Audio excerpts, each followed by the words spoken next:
നമ്മൾ ഗസയെക്കുറിച്ച് സംസാരിക്കുകയാണ്. ഗസയുടെ ഇസ്രായേലിനെതിരായ പോരാട്ടത്തിലെ യുദ്ധമുഖത്തെ പ്രധാനപ്പെട്ട പ്രതീകങ്ങളിലൊന്നും ശ്രദ്ധേയമായ നാമധേയങ്ങളിലൊന്നുമായിരുന്നു അബൂ ഉബൈദ.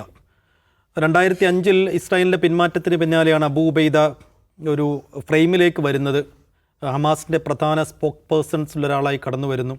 ഒരുപക്ഷെ ഒരു 2 പതിറ്റാണ്ടോളം കാലം ഹമാസിൻ്റെ പ്രധാനപ്പെട്ട നേതാവും വക്താക്കളിലും ഒരാളായി അബൂ ഉബൈദ ഉണ്ടായിരുന്നു. അബൂ ഉബൈദയുടെ അറബിക്കിലുള്ള വിഖ്യാതമായ പ്രസംഗങ്ങൾ, ഇപ്പോൾ ഇസ്രായേലിനെതിരെയുള്ള പ്രതികരണങ്ങൾ, അതെല്ലാം ലോകം വലിയ ശ്രദ്ധയോടെ നോക്കിക്കണ്ടതാണ്. ഇപ്പോൾ നടന്നുകൊണ്ടിരിക്കുന്ന യുദ്ധസമയത്താണെങ്കിൽ കൂടി. ഏറ്റവും ഒടുവിലായി ഗസയിൽ നിന്ന് പുറത്തു വരുന്ന വിവരം, കഴിഞ്ഞ ദിവസം ഈ അബൂ ഉബൈദയും കുടുംബവും താമസിച്ചിരുന്ന അപ്പാർട്ട്മെൻറ്റ് ഇസ്രായേൽ ടാർഗറ്റ് ചെയ്ത് ആക്രമിക്കുന്നു. അങ്ങനെ അബൂ ഉബൈദയെ അടക്കം കൊലപ്പെടുത്തിയെന്ന് ഇസ്രായേൽ അവകാശവാദം ഉന്നയിക്കുന്നുണ്ട്. പക്ഷേ ഹമാസ് ഇതുവരെ അത് സ്ഥിരീകരിച്ചിട്ടില്ല. ഹമാസ് സ്ഥിരീകരിച്ചതനുസരിച്ച് അബൂ ഉബൈദയുടെ കുടുംബാംഗങ്ങളെല്ലാം കൊല്ലപ്പെട്ടിട്ടുണ്ട്. മുമ്പും പലകുറി അബൂ ഉബൈദ കൊല്ലപ്പെട്ടു എന്ന് ഇസ്രായേൽ അവകാശവാദം ഉന്നയിച്ചിരുന്നെങ്കിലും പിന്നീട് അദ്ദേഹം തിരിച്ചെത്തിയിരുന്നത്. അപ്പോൾ അബൂ ഉബൈദയുടെ കാര്യത്തിൽ എന്താണ് സംഭവിക്കുന്നത് കൂടി നോക്കുകയാണ്. ഇപ്പോൾ മുമ്പും പലകുറി അബൂ ഉബൈദയെ വകവരുത്തിയെന്ന് ഇസ്രായേൽ അവകാശപ്പെട്ടപ്പോഴും പിന്നീട് അദ്ദേഹം തന്നെ തിരിച്ചെത്തിയത് വകവരുത്തി എന്ന് പറഞ്ഞ് താൻ തിരിച്ചെത്തിയിരിക്കുന്നു എന്ന് പറഞ്ഞതാണ്. ഇനി അതിന് സാധ്യതയുണ്ടോ? ഈ അബൂ ഉബൈദയുടെ നഷ്ടം, ഈ മരിച്ചിട്ടുണ്ടെങ്കിൽ തന്നെ അത് ഹമാസിനെ സംബന്ധിച്ചിടത്തോളം എങ്ങനെ ബാധിക്കാനാണ് സാധ്യത? നമുക്ക് സൈഫു അബൂ ഉബൈദയെക്കുറിച്ച് നമ്മൾ മനസ്സിലാക്കേണ്ട കാര്യം, അബൂ ഉബൈദ എന്നുള്ള അദ്ദേഹത്തിൻ്റെ യഥാർത്ഥ പേരല്ല, വിളിപ്പേര് ഹുസൈഫ സമീർ എന്നുള്ളതാണ് അദ്ദേഹത്തിൻ്റെ പേര്. അബൂ ഉബൈദ എന്ന് പറയുന്നത് അദ്ദേഹത്തിൻ്റെ ഒരു വിളിപ്പേരല്ല, സ്ഥാനപ്പേരാണ്. ആ പേരിന് ഇസ്ലാമിക ചരിത്രത്തിൽ വലിയ പ്രാധാന്യമുണ്ട്. പ്രവാചകൻ്റെ ഏറ്റവും അടുത്ത കമാൻഡർമാരിൽ അടുത്ത അനുയായികൾ ഒരാളായിരുന്ന അബൂ ഉബൈദത്തുൽ ജറാഹ് എന്ന് പറയുന്ന ആളുടെ ആ ഓർമ്മയിലാണ് അബൂ ഉബൈദ എന്ന പേര്. അത് വ്യാപകമായി ഇസ്ലാമിക ലോകത്ത് സ്വീകരിക്കപ്പെട്ടൊരു പേരാണ്. അപ്പോൾ ഇവിടെ സൈഫ് പറഞ്ഞതിൽ ചെറിയ കറക്ഷൻ എന്ന് പറഞ്ഞാൽ അബൂ ഉബൈദ ഹമാസിൻ്റെ വക്താവല്ല, ഖസാം ബ്രിഗേഡിൻ്റെ വക്താവാണ്. അവരെ സംബന്ധിച്ചിടത്തോളം ഹമാസ് ഖസാം ബ്രിഗേഡ് അവരുടെ ഒരു ഡിവിഷൻ ഓഫ് ലേബർ എന്നുള്ളത് വളരെ കൃത്യമാണ്. അപ്പോൾ കഴിഞ്ഞ 20 വർഷമായി ഖസാം ബ്രിഗേഡിൻ്റെ സ്പോക്സ്മാൻ എന്നുള്ള ഒരു കരിയറിൽ, ഇത്രയും ദീർഘകാലം ആ ഒരു സ്ഥാനത്ത് ഒരു മിലിറ്ററി കരിയറിൽ ഉള്ള ഒരു മനുഷ്യനാണ് അദ്ദേഹം. അദ്ദേഹം കൊല്ലപ്പെട്ടോ ഇല്ലയോ അതിനെക്കുറിച്ച് പുറത്ത് വന്നിട്ടുള്ള സംഗതികൾ ഇത്രയും. ഇസ്രായേലിൻ്റെ പ്രതിരോധ മന്ത്രി ഇസ്രായേൽ കാറ്റ്സ് ആണ് ഔദ്യോഗികമായിട്ട് അതേക്കുറിച്ച് ആദ്യം പ്രതികരിക്കുക. അദ്ദേഹം എക്സിൽ എഴുതിയത് Abu Ubaida was eliminated and thrown to the depths of the hell എന്നാണ് അദ്ദേഹം എഴുതിയിരിക്കുന്നത്. പക്ഷേ നെതന്യാഹു അതേക്കുറിച്ച് പറഞ്ഞത് coming hours and days will reveal the truth എന്നാണ്. അദ്ദേഹം ഈ പറയുന്നത് റമാൽ എന്ന് പറയുന്ന ഗസ സിറ്റിയിലെ ഒരു ഏരിയ ഉണ്ട്. ഞാൻ ആ പ്രദേശത്ത് പോയതാണ്. ഒരു വലിയൊരു ഡൗൺ ടൗണിൽ ഒരു റെസിഡൻഷ്യൽ ബ്ലോക്കാണ്, ധാരാളം ഫ്ലാറ്റുകളുള്ള. അപ്പോൾ അവിടെ ഇപ്പോഴും തകർക്കപ്പെടാതെ ബാക്കി കിടക്കുന്ന ഫ്ലാറ്റുകളിലൊന്നാണ് ആക്രമണം ഉണ്ടായിട്ടുള്ളത്. അയൽവാസികളായിട്ടുള്ള ചിലരെ ഉദ്ധരിച്ചുകൊണ്ട് ചില അറബ് മാധ്യമങ്ങൾ പറഞ്ഞത് അദ്ദേഹത്തിൻ്റെ ഭാര്യയും 3 മക്കളും കൊല്ലപ്പെട്ടു എന്നുള്ളത് അടുത്ത് താമസിക്കുന്ന ചില ആളുകൾ പറയുന്നുണ്ട്. പക്ഷേ അബൂ ഉബൈദ കൊല്ലപ്പെട്ടോ എന്ന കാര്യത്തിൽ ആർക്കും, ഈ പറയുന്ന ദൃക്സാക്ഷികളും അതേക്കുറിച്ച് പറയുന്നില്ല, ഹമാസിൻ്റെ ഉത്തരവാദപ്പെട്ട ആളുകളെക്കുറിച്ച് പറഞ്ഞിട്ടില്ല. പക്ഷേ ഹമാസ് അതിനെ നിഷേധിച്ചിട്ടുമില്ല, സ്ഥിരീകരിച്ചിട്ടുമില്ല. സൈഫ് പറഞ്ഞ മുമ്പും ഇദ്ദേഹം കൊല്ലപ്പെട്ടതായിട്ട്, കഴിഞ്ഞ വർഷം തന്നെ ഇദ്ദേഹം കൊല്ലപ്പെട്ടതായിട്ട് ഇസ്രായേലി മാധ്യമങ്ങൾ റിപ്പോർട്ട് ചെയ്തിരുന്നു. പക്ഷെ അന്ന് വളരെ പെട്ടെന്ന് ഹമാസ് നിഷേധിച്ചിരുന്നു. അതൊരു പ്രധാന ഒരു കാര്യമാണ്. പക്ഷേ ഈ യുദ്ധത്തിൽ, ഇപ്പോൾ നടന്നുകൊണ്ടിരിക്കുന്ന ഗസ യുദ്ധത്തിൽ നമ്മൾ കാണേണ്ടത് വേറെയും ചില ഹമാസ് കമാൻഡർമാർ കൊല്ലപ്പെട്ടതായിട്ട് ഇസ്രായേൽ മുമ്പ് പ്രഖ്യാപിച്ചിട്ടുണ്ടായിരുന്നു. പക്ഷേ നമ്മളത് കാണുന്നത് കഴിഞ്ഞ ഈ ഡീലുണ്ടല്ലോ, ഈ ബന്ദി കൈമാറ്റത്തിൻ്റെ സന്ദർഭത്തിൽ ഇവർ സ്റ്റേജിൽ വരികയും പ്രസംഗിക്കുകയും ചെയ്യുന്നത് കാണുന്നുണ്ട്. അപ്പോൾ അവർ കൊല്ലപ്പെട്ടു എന്ന് ഇസ്രായേൽ പറഞ്ഞപ്പോഴും ഹമാസ് നിഷേധിച്ചിട്ടില്ല. ആക്ച്വലി അവർ ജീവിച്ചിരിപ്പുണ്ടായിരുന്നു. അങ്ങനെയും അതും വേറെ നിലക്കുള്ളൊരു സൈക്കോളജിക്കൽ ടാക്റ്റിക്കാണ്. അങ്ങനെ വലുതാണോ അറിയില്ല. എനിവേ, ഇപ്പോൾ ഒരു ലോകത്തുള്ളൊരു പ്രതീതി എന്ന് പറയുന്നത് അബൂ ഉബൈദ കൊല്ലപ്പെട്ടു എന്നുള്ളതാണ്. കാരണം അദ്ദേഹം പല അറബ് മീഡിയകളിലൊക്കെ അദ്ദേഹത്തെ അനുസ്മരിച്ചുകൊണ്ടുള്ള അദ്ദേഹത്തിൻ്റെ ലെഗസിയെക്കുറിച്ചുള്ള വലിയ വിശകലനങ്ങളും ലേഖനങ്ങളും പ്രോഗ്രാമുകളൊക്കെ വരുന്നുണ്ട്. അപ്പോൾ അതെന്തുകൊണ്ടാണെന്ന് ചോദിച്ചാൽ അബൂ ഉബൈദ എന്ന് പറയുന്ന പേര്, ആ വ്യക്തി ലാർജർ ദാൻ ഹമാസ്, അതൊരു ഐക്കണായിരുന്നു. ലാർജർ ദാൻ ഹമാസിൻ്റെ മിലിറ്ററി വിഭാഗത്തിൻ്റെ സ്പോക്സ് പേഴ്സൺ മാത്രം. നമുക്കറിയാം, ഒരു മിലിറ്ററി ഓർഗനൈസേഷനെ സംബന്ധിച്ചിടത്തോളം അതിൻ്റെ സ്പോക്സ് പേഴ്സൺ എന്ന് പറയുന്നത് അത്ര വലിയൊരു പോസ്റ്റൊന്നുമല്ല. പക്ഷേ ഈ മനുഷ്യൻ എന്താണ്, അതേക്കാൾ ഈ പറയുന്ന ഹമാസിനേക്കാളും ഖസാം ബ്രിഗേഡിനേക്കാളും ഫലസ്തീനേക്കാളും എല്ലാം അതിനെല്ലാം ഭേദിക്കുന്നൊരു ക്യാൻവാസിലേക്ക് വന്ന ഒരാളാണ്. അതെന്താ അതിൻ്റെ കാരണം വെച്ചപ്പോൾ ഇസ്രായേലി മാധ്യമങ്ങൾ ഇദ്ദേഹത്തെക്കുറിച്ച് ഉപയോഗിച്ചൊരു വാക്കുണ്ട്, the most dangerous psychological weapon of Hamas എന്നാണ് പറഞ്ഞത്.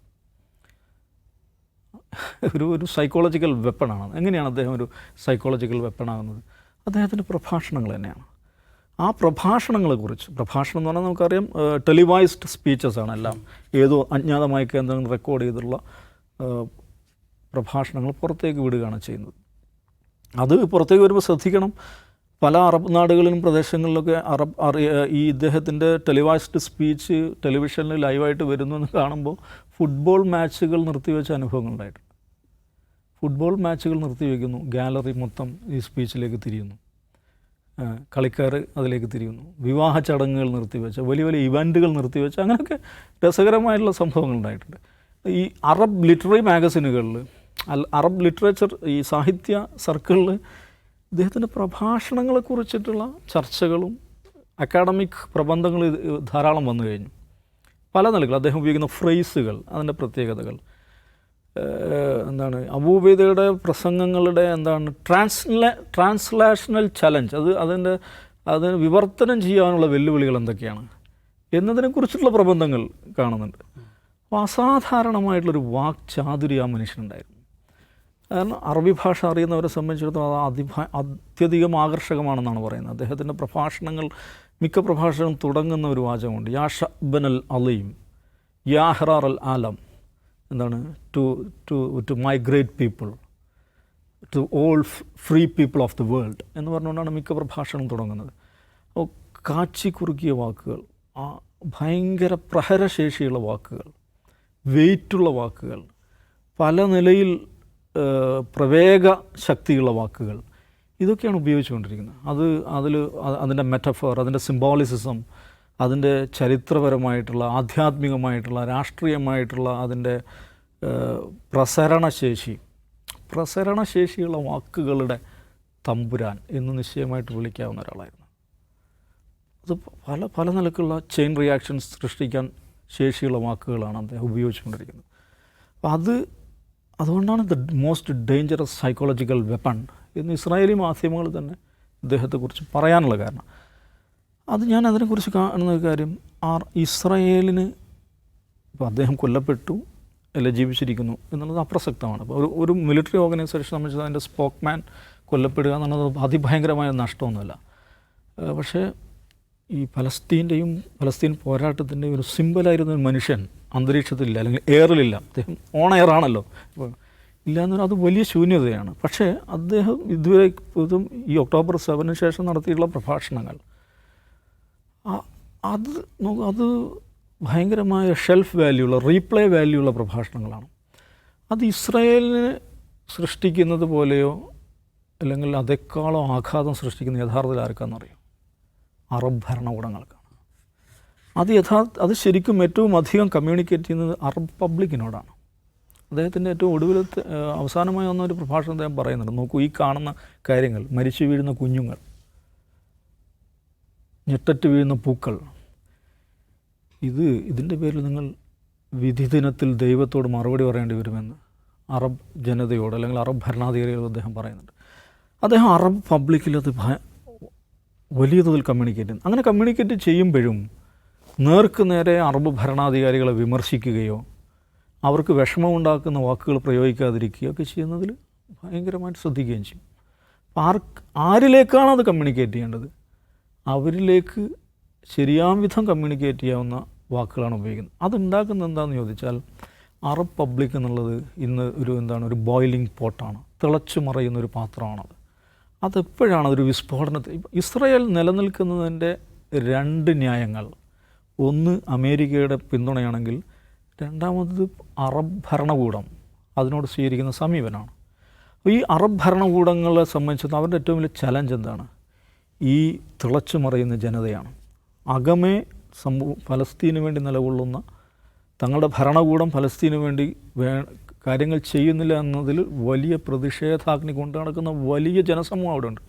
അവരോട് ഏറ്റവും അധികം കമ്മ്യൂണിക്കേറ്റ് ചെയ്യുന്ന മനുഷ്യനാണ് അബൂ ഉബൈദ. അതുകൊണ്ട് അബൂ ഉബൈദയുടെ പ്രഭാഷണം ഇസ്രായേൽ ഭയക്കുന്നതിനേക്കാൾ അവർ ഭയക്കുന്നുണ്ട്.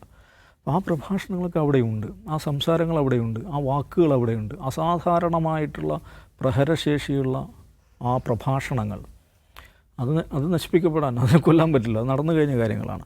അപ്പോൾ അതുകൊണ്ട് അദ്ദേഹം കൊല്ലപ്പെട്ടിട്ടുണ്ടെങ്കിൽ അദ്ദേഹത്തിൻ്റെ ലെഗസി എന്നുള്ളത് വളരെ പ്രധാനമാണ്. ലോകത്തെ വിമോചന പ്രസ്ഥാനങ്ങളുടെ ചരിത്രത്തിൽ അസാധാരണമായിട്ടുള്ള സ്ഥാനം അദ്ദേഹത്തിന് ആ നിലക്കുണ്ട്. പിന്നെ ഇസ്രായേലിനെ സംബന്ധിച്ചിടത്തോളം നോക്കൂ, ഇവർ നമ്മൾ പറഞ്ഞു 2 വർഷത്തെ അടുക്കുകയാണ് ഈ പറയുന്ന പരിപാടി. ഈ മെയ്യിലാണ് അവർ ഇത്രയും കാലം ചെയ്ത് നമുക്കറിയാം. ലോകത്ത് 2ാം ലോക മഹായുദ്ധത്തിൽ പോലും കണ്ടിട്ടില്ലാത്ത വിധം ആയുധങ്ങളുടെ ഇത്രയധികം ആയുധം ഇത്രയും ചെറിയൊരു പ്രദേശത്ത് ഇത്രയും കുറഞ്ഞ നാളിൽ പ്രയോഗിച്ച ഒരു അനുഭവം മനുഷ്യ ചരിത്രത്തിലില്ലാത്തതാണ്. എന്നിട്ട് ഈ മെയ്യിൽ അവർ പുതിയൊരു ഓപ്പറേഷൻ എന്താണ് ഗദിയോൺ ചാരിയറ്റ് എന്ന് പറഞ്ഞാൽ പുതിയൊരു ഓപ്പറേഷൻ പ്രഖ്യാപിച്ചു. കഴിഞ്ഞ ദിവസം ഇസ്രായേലി മാധ്യമങ്ങൾ എന്താണ് ഒന്നാമത് ഇങ്ങനെ പുതിയൊരു ഓപ്പറേഷൻ പ്രഖ്യാപിക്കുന്നതിന് എന്തിനാണ്? അപ്പോൾ ഇതുവരെ നടത്തിയ ഓപ്പറേഷൻ എന്തായിരുന്നു? അങ്ങനെ പ്രശ്നമുണ്ടല്ലോ. അപ്പോൾ ഇത് അവസാനത്തെ അടിയാണെന്നുള്ള നിലക്കാണ് ഗിദിയോൺ ചാരിയറ്റ് പ്രഖ്യാപിക്കുന്നത്. 10,000-കണക്കിന് പട്ടാളക്കാരെ കോളം ചെയ്യുന്നു. കരയിൽ നിന്നും കടലിൽ നിന്നും ആകാശത്തു നിന്നുമുള്ള ഒരു ജോയിൻ്റ് ആയിട്ടുള്ള ഓപ്പറേഷൻ എന്ന് പ്രഖ്യാപിക്കുന്നു. കഴിഞ്ഞ ദിവസം ഇതിപ്പോൾ എന്താണ് ഗിദിയോൺ ചാരിയറ്റിൻ്റെ 2nd എഡിഷനിലേക്ക് കടക്കുകയാണെന്നാണ് പറയുന്നത്. ഇസ്രായേലി മാധ്യമങ്ങൾ റിപ്പോർട്ട് ചെയ്തു ആ ഓപ്പറേഷൻ പരാജയമായിരുന്നു. ആ ഓപ്പറേഷൻ്റെ ബേസിക്കായുള്ള ലക്ഷ്യങ്ങൾ നേടിയെടുക്കാൻ സാധിച്ചില്ല. ഇതെന്തുകൊണ്ടാണ് ഇങ്ങനെ സംഭവിക്കുന്നൊരു പ്രശ്നമുണ്ട്. ഏതൊരു മിലിറ്ററി എക്സ്പേർട്ടിനും അല്ലെങ്കിൽ ഒരു മിലിറ്ററി സ്കൂളുകളിൽ ഏത് മിലിറ്ററി സ്കൂളിലാണ് ഇവർ പഠിച്ചിരിക്കുന്നത്? ഈ മിലിറ്ററി എക്സ്പേർട്സ് എങ്ങനെയാണ് ഇതിനെ വ്യാഖ്യാനിക്കുക എന്ന് പറയുന്നൊരു പ്രശ്നമുണ്ട്.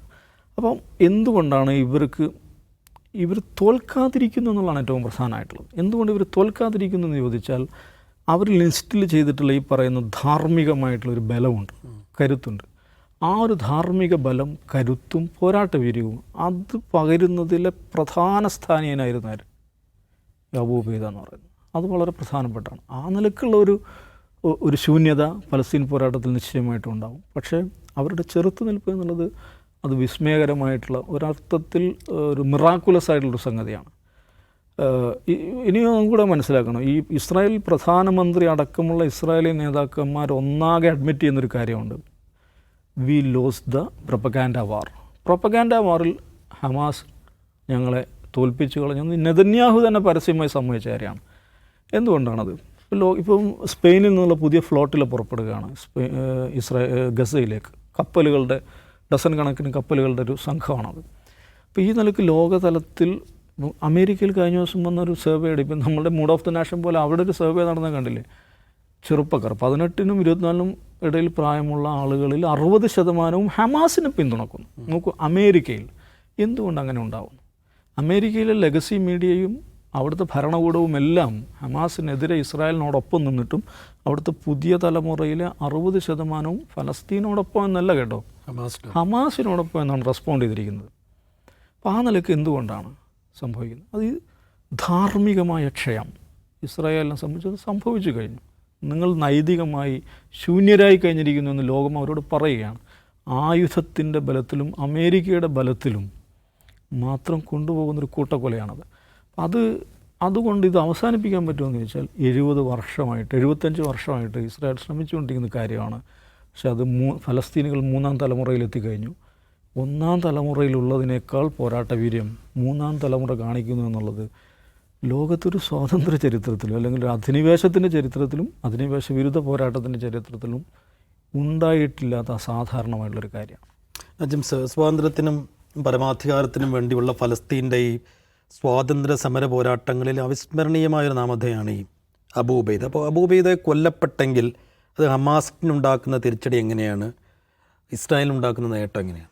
ഈ ഇസുദ്ദീൻ ഖസാം ബ്രിഗേഡിൻ്റെ മുഖം, വക്താവ് എന്നതിനപ്പുറം അദ്ദേഹം ചെയ്തിട്ടുള്ളൊരു വളരെ പ്രധാനപ്പെട്ട കാര്യം, ഈ 2005 ശേഷം 2005 മറ്റാണ് അദ്ദേഹം അപ്പോയിൻ്റ് ചെയ്യപ്പെടുന്നത് തോന്നുന്നു. അതിനുശേഷം ഹമാസ് തന്നെ ഈ ഇൻഫോർമേഷൻ വാർഫെയറിനെ കുറിച്ച് അവർ തന്നെ ബോധ്യപ്പെടുന്ന, ഇനി അതാണ് കാലം, യുദ്ധം മാത്രമല്ല ഇൻഫോർമേഷൻ വാർഫെയർ വളരെ പ്രധാനമാണ്. ഇന്ന് നമ്മൾ കാണുന്ന ഈ 2005 മുതൽ ഏതാണ്ട് ഈ 2025 2 പതിറ്റാണ്ട് നമ്മൾ കാണുന്ന ദൃശ്യങ്ങൾ, നമുക്കവിടെ നിന്നുള്ള വാർത്തകൾ, കാരണം ഈ ഹമാസിനെ സംബന്ധിച്ച് അല്ലെങ്കിൽ ഇസുദ്ദീൻ ഖസാമിനെ സംബന്ധിച്ചപ്പോൾ അവരൊരു ഗറില്ല ടീമാണ്, ഒരു സൈന്യമല്ല, ഒരു രാജ്യമല്ല.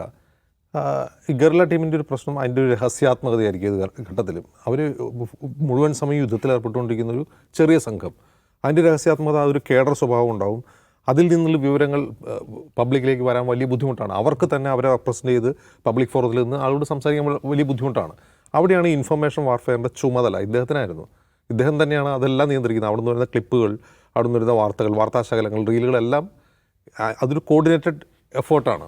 ആരോ ഒരാൾ, ഇപ്പോൾ ഫലസ്തീൻ ജേർണലിസ്റ്റുകൾ എന്ന് പറഞ്ഞ് യൂട്യൂബർ, അവർ ചെയ്യുന്നതല്ലത്. ഹമാസിന് അതിനുവേണ്ടി പ്രത്യേകമായ സംവിധാനമുണ്ട്. അവർക്ക് അതിൻ്റെതായ സെർവറുകളുണ്ട്. അത് ഇറാനിലേക്കാണ് സ്ഥാപിക്കപ്പെട്ടതെന്നാണ് അമേരിക്ക പറയുന്നത്. ഇറാനിലാണ് അതിൻ്റെ സെർവറുകൾ ഇരിക്കുന്നതൊക്കെയാണ്, ആർക്ക് അറിയില്ല. അപ്പോൾ അതിൻ്റെ പ്രധാന ചുമതലക്കാരനായിരുന്നു അബൂ ഉബൈദ. അതാണ് ഒന്നാമത്തെ കാര്യം. ഇസ്രായേൽ യഥാർത്ഥത്തിൽ ഭയക്കുന്ന അബൂ ഉബൈദയുടെ ശബ്ദമോ അദ്ദേഹത്തിൻ്റെ ഈ പറയുന്ന കാവ്യാത്മകമായ പ്രസംഗമോ ഒന്നുമല്ല. അതിനപ്പുറം ഈ വാർഫെയറിൻ്റെ തല ഇദ്ദേഹമാണ് എന്നുള്ളതാണ് ഇസ്രായേലിനെ ഏറ്റവും കൂടുതൽ ഭീതിപ്പെടുത്തിക്കൊണ്ടിരിക്കുന്നത്. ഒന്ന്. രണ്ടാമത്തെ കാര്യം, ഇദ്ദേഹത്തിൻ്റെ സംഭാഷണ രീതി, അത് ഉപയോഗിക്കുന്ന വാക്കുകൾ, ചില വാക്കുകൾ, ഇപ്പോൾ ചില വാക്കുകളൊക്കെ സോഷ്യൽ മീഡിയയിൽ ട്രെൻഡിങ് ആവാറുണ്ട്. ഇദ്ദേഹത്തിൻ്റെ തന്നെ ചില വാക്കുകൾ സോഷ്യൽ മീഡിയ തന്നെ ട്രെൻഡാവും. അതുപോലെ അദ്ദേഹത്തിൻ്റെ പ്രസംഗത്തിൽ 10 മിനിറ്റ് കൂടുതൽ അദ്ദേഹത്തിന് ഒരു വീഡിയോയോ ഒരു പ്രസംഗമോ ഉണ്ടാവില്ല. 10 മിനിറ്റാണ് അദ്ദേഹത്തിന് ഏറ്റവും കൂടുതൽ സംസാരം. അതായത് വളരെ ക്രിസ്പായി സംസാരിക്കുക എന്നുള്ളതാണ് അദ്ദേഹത്തിൻ്റെ രീതി. മറ്റൊന്ന്, ഒരു വശത്ത് ഈ അറബ് പബ്ലിക്കിൻ്റെ മുമ്പിൽ ഹമാസിനും ഇസുദ്ദീൻ ഖസാമിനും ക്രെഡിബിലിറ്റി ഉണ്ടാക്കുന്ന രീതിയിലാണ് അദ്ദേഹം സംസാരിക്കുക. ഒരു ഓവറായിട്ട് ഞങ്ങൾ അത് ചെയ്തു, ഇത് ചെയ്തു, അങ്ങനെ ചെയ്യും, ഇങ്ങനെ ചെയ്യും ഒന്നും അദ്ദേഹം പറയില്ല. ഉള്ള കാര്യമുള്ളതുപോലെ പറയും. ശക്തിയും ദൗർബല്യവും ഒരേപോലെ പറഞ്ഞുകൊണ്ട് ഈ പബ്ലിക്കിൻ്റെ ക്രെഡിബിലിറ്റി ഉണ്ടാക്കുക എന്നുള്ള വലിയൊരു ദൗത്യമാണ് അദ്ദേഹം ചെയ്തതെന്ന് എനിക്ക് തോന്നിയിട്ടുണ്ട്. അതായത് ഞങ്ങൾ അങ്ങനെ ചെയ്യും, ഇപ്പോൾ പൊട്ടിക്കും, ഇസ്രായേലിനെ തുടച്ച്, അങ്ങനെയല്ല അദ്ദേഹം പറയുക. ഇസ്രായേലിനെ ഞങ്ങൾ തീർക്കും, ഇസ്രായേലിനെ ഞങ്ങൾ ചെറുക്കും. ധീരോദാത്തമായ സ്റ്റേറ്റ്മെൻറ്റുകളുണ്ടെങ്കിൽ പോലും യാഥാർത്ഥ്യ ബോധത്തിന് നിരക്കാത്ത കാര്യങ്ങൾ അദ്ദേഹം പറയുകയോ ചെയ്യുകയോ ചെയ്യില്ല. അത് മാത്രമല്ല, ഇപ്പോൾ നേരിടുന്ന പ്രശ്നങ്ങളെക്കുറിച്ചും അദ്ദേഹം സത്യസന്ധമായി സംസാരിക്കുക. ആ തന്ത്രത്തിൻ്റെ കാരണം അറബ് പബ്ലിക്കിൻ്റെ വിശ്വാസം നേടുക എന്നുള്ളതാണ്. അതേസമയം തന്നെ അറബ് റൂളേഴ്സിനെ അദ്ദേഹം അതിനിശിതമായി സർക്കാസ്റ്റിക്കായിട്ട് വിമർശിക്കുകയും ചെയ്യും, ആളുകൾക്ക് മനസ്സിലാവുന്ന രീതിയിൽ. എന്നാൽ അറബ് പബ്ലിക്കിന് മനസ്സിലാവുന്ന രീതിയിൽ അദ്ദേഹം വളരെ രസകരമായിട്ട് വിമർശിക്കുകയും ചെയ്യുന്നുണ്ട്. ഇപ്പോൾ ഇത് സൃഷ്ടിച്ചെടുത്തിട്ടുള്ള അറബ് സമൂഹത്തിനിടയിൽ അദ്ദേഹത്തിന് ലഭിച്ചിട്ടുള്ള സ്വീകാര്യതയിൽ ഈ രണ്ട് കാര്യങ്ങൾ വളരെ പ്രധാനമാണ്. പക്ഷേ ഇസ്രായേലിന് ഇദ്ദേഹം പ്രശ്നമാവുന്നത് ഞാൻ മുമ്പ് പറഞ്ഞതുപോലെ ഈ ഇൻഫർമേഷൻ വാർഫെയർ നയിക്കുന്ന, അപ്പോൾ അത് ഈ 2021 ഒക്ടോബറിലുണ്ടായ സംഭവത്തിൽ വളരെ വളരെ പ്രധാനമാണ്. അവിടെ യുദ്ധമല്ല ജയിച്ചത്, ഇൻഫർമേഷൻ വാർഫെയറിലാണ് ഇസ്രായേൽ തോറ്റുപോകുന്നത്. എങ്കിൽ ആ ഒരു എക്കോസിസ്റ്റം ഉണ്ടാക്കിയെടുക്കാൻ, ആ ഒരു സിസ്റ്റം ഉണ്ടാക്കിയെടുക്കാൻ അബൂ ഉബൈദ നൽകിയ സംഭാവനകളാണ് അവർ ഏറ്റവും കൂടുതൽ ഭയക്കുന്നത്. അതുകൊണ്ടാണ് അദ്ദേഹത്തെ ടാർഗറ്റ് ചെയ്യുന്നത്. ഇതുവരെയും അദ്ദേഹത്തിൻ്റെ മുഖം അറിയില്ല, ഈ പേര് പോലും ഉള്ളതാണോ നമുക്കറിയില്ല. അദ്ദേഹം എവിടെ നിന്ന് വന്നു, ഇസ്രായേലിൻ്റെ അക്കൗണ്ടിൽ പറഞ്ഞ അദ്ദേഹം ഈ നക്കബയുടെ കാലത്ത് ഇസ്രായേലിൽ നിന്ന് പലായനം ചെയ്ത് ഗസയിലെത്തിയ ആളുടെ കുടുംബത്തിൽപ്പെട്ടാണെന്ന് പറയുന്നുണ്ടെങ്കിൽ അദ്ദേഹം ആരാണെന്ന് പോലും അറിയില്ല. അപ്പോൾ അത്ര രഹസ്യാത്മകത സൂക്ഷിച്ചുകൊണ്ട് 2 പതിറ്റാണ്ട് ഒരു സൈനിക വിഭാഗത്തിൻ്റെ വക്താവായി നിൽക്കുക എന്ന് പറഞ്ഞാൽ അത് ചെറിയ ടാസ്ക് അല്ല. കൊല്ലാൻ പലവട്ടം ശ്രമിച്ചിട്ടും കൊല്ലാൻ കഴിയാതിരുന്ന, ഇപ്പോൾ മരിച്ചു എന്ന് പറയുന്നു, നമുക്കറിയില്ല. എന്തായാലും ആയുധം കൊണ്ട് ഇസ്രായേലിനെ തോൽപ്പിക്കാൻ കഴിയാത്ത ഹമാസിനെ ഇനിയും തോൽപ്പിക്കാൻ കഴിഞ്ഞിട്ടില്ല. പക്ഷേ ഇൻഫർമേഷൻ വാർഫെയർ തോൽപ്പിക്കാൻ കഴിഞ്ഞു. തോറ്റിരിക്കുകയാണ്, ഇസ്രായേൽ തോറ്റിരിക്കുകയാണെന്ന് സാക്ഷ്യപ്പെടുത്തുന്നവരാണ് സാക്ഷാൽ ഡൊണാൾഡ് ട്രംപാണ്.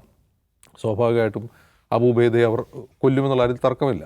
പക്ഷെ അതുകൊണ്ട് ആ സിസ്റ്റം തകരുമോ? ഒരു മനുഷ്യൻ പോയി അദ്ദേഹം ഉണ്ടാക്കിയെടുത്തിട്ടുള്ള ഒരു സിസ്റ്റം ഇപ്പോഴും നിലനിൽക്കുകയാണ്. ഇപ്പോഴും നമുക്ക് അവിടെ നിന്ന് വാർത്തകൾ വരുന്നുണ്ട്, ഇപ്പോഴും അവിടെ നിന്നുള്ള ക്ലിപ്പുകൾ നമുക്ക് ലഭ്യമാണ്, അവിടെ നിന്നുള്ള വീഡിയോകൾ നമുക്ക് ലഭിക്കുന്നുണ്ട്, ഹമാസിൻ്റെ നിലപാടുകൾ പുറത്തു വരുന്നുണ്ട്, എല്ലാം ഉണ്ട്. അപ്പോൾ ഒരു മനുഷ്യനെ കൊന്നുകൊണ്ട് ആ സിസ്റ്റം ഇല്ലാണ്ടാവുമെന്ന് വെച്ചാൽ ഇല്ല, തീർച്ചയായിട്ടും ഇല്ല. അത് അവിടെ തന്നെ ഉണ്ടാവും. അതിപ്പോൾ ഇപ്പോൾ മുഹമ്മദ് സിൻവർ മരിച്ചു എന്ന് പറയുന്നു, അബൂ ഉബൈദ കൊല്ലപ്പെട്ടെന്ന് നേതാക്കൾ പോയതുകൊണ്ട് ഹമാസ് ഇല്ലാതാവുന്നില്ല എന്ന് ഇസ്രായേൽ നന്നായിട്ടറിയാം. മറ്റ് ഇന്ത്യയിലുള്ള ഇസ്രായേൽ സപ്പോർട്ടേഴ്സ് സമ്മതിക്കില്ലെങ്കിലും അവരുടെ ഏത് നേതാക്കളെ കൊന്നാലും ഹമാസ് നിലനിൽക്കുമെന്ന് പറയുന്ന IDF തന്നെയാണ്. അവിടെ എത്ര നേതാക്കളെ കൊന്നൊടുക്കിയാലും ഹമാസിനെ വേര് പറിച്ചെറിയുക എന്നുള്ള അസാധ്യമാണെന്ന് പറയുന്ന IDF ആണ്. കാരണം ഓരോ ഹമാസ് പ്രവർത്തകനും നാളെ ലീഡറാവാൻ തക്ക ക്യാപ്പബിലിറ്റി ഉള്ള ആളുകളാണ് എന്നവർ തിരിച്ചറിയുന്നുണ്ട്. ഇപ്പോൾ നമ്മൾ ഇന്ന് പോരുന്നതിന് മുമ്പ് ഒരു രസകരമായ കാര്യം, ഈ ഫ്രാൻസും ബെൽജിയം ഒക്കെ ഫലസ്തീനെ സ്വതന്ത്ര രാഷ്ട്രമായിട്ട് പ്രഖ്യാപിക്കാൻ പോകണം. ഫ്രാൻസ് പ്രഖ്യാപിക്കുക എന്ന് പറഞ്ഞാൽ ചെറിയ കാര്യമല്ല. UK ഫ്രാൻസൊക്കെ പ്രഖ്യാപിക്കുക എന്ന് പറഞ്ഞാൽ ഇസ്രായേലിനെ സംബന്ധിച്ച് വലിയ തോതിൽ തിരിച്ചടിയാണ്.